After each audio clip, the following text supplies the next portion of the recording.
yeah, we're pretty lucky here too in Huntsville because there is an Amazon facility right here in Huntsville. So we usually get stuff lickety split here.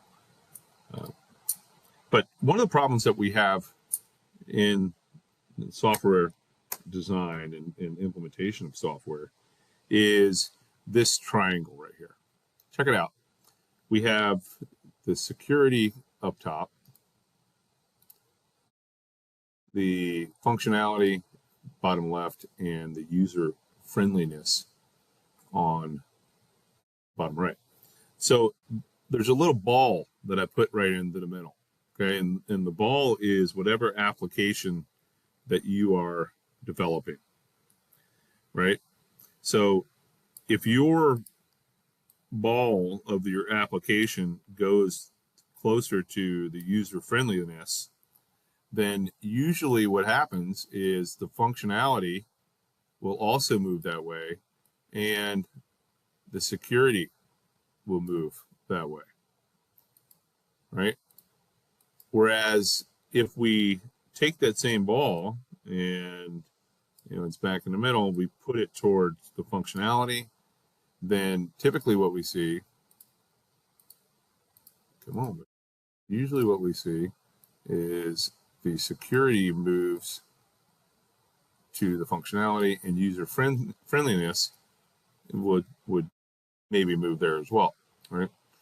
So the problem that we that's not what I was looking for. The problem that we run into is the components of building a secure application, right? If we build a secure application and we put ourselves in a position where it's locked down completely, what does that look like? Well, it takes away the functionality completely, and the user friendliness of it goes out the door. And then you get a bunch of disgruntled users that are out there.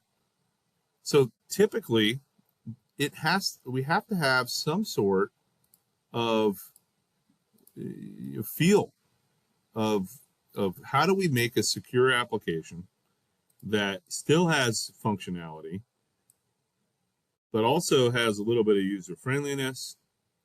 And so where does this ball need to go? Typically, what ends up happening is we make it a little bit more robust like this. The ball is a little bit bigger, and it kind of leans towards security, taking away some user functionality and some user friendliness. But it doesn't have to always be that way. And usually we make those decisions through that software development lifecycle to where it's meaningful. And we do that by what we typically will practice called DevOps. Sometimes you hear now mixing into security into this, the DevSecOps. And this is really where we put in not only the IT components for building the app, but also any quality assurance that goes in there to meet the security requirements. And what we're trying to do here is we're trying to create, plan, adapt, predict, respond, detect, configure, release, and then go back in a continuous loop here to constantly going back and forth, back and forth, back and forth, back and forth, all the while implementing security.